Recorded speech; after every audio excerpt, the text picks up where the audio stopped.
அப்துல் கலாம் ஐயா சொன்ன ஒரு வார்த்தையினால அவருடைய டிரைவர் கடைசியில் என்ன பண்ணார் தெரியுமா? ஒரு தடவை அப்துல் கலாம் ஐயா அவரோட டிரைவர்கிட்ட என்னப்பா எப்போ பார்த்தாலும் புக் படிச்சுட்டு இருக்கே, நீ என்ன படிச்சிருன்னு ஒரு கேள்வி கேட்க, அதுக்கு அந்த டிரைவர் நான் 10வது ஃபெயிலுங்க ஐயா அப்படின்னு சொல்லியிருக்காரு. இதை கேட்ட உடனே ஏன்பா நீ ஏன் 10வது டிட்டோரி கிளாஸ் படிக்கக்கூடாதுன்னு சொல்லி பிசியும் கட்டி சேர்த்து விட்டுருக்காரு அப்துல் கலாம் ஐயா.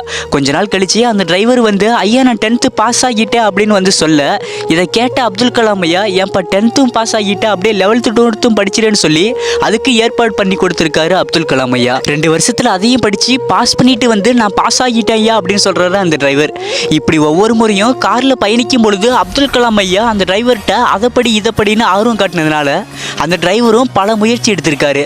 ஒரு டைம்ல அப்துல் கலாம் ஐயா கிட்ட டிரைவர் கதிரேசனா இருந்தவர் இன்னைக்கு இளங்கலை முதுகலை இருந்து PhD பட்ட படிப்பு வரைக்கும் படிச்சு ஒரு காலேஜ் ப்ரொஃபஸருங்க. உங்களுக்கும் டாக்டர் APJ அப்துல் கலாம் ஐயாவை பிடிக்கும்னா மறக்காம நம்ம சேனலுக்கு சப்ஸ்கிரைப் பண்ணிட்டு வீடியோவுக்கு லைக் பண்ணிடுங்க.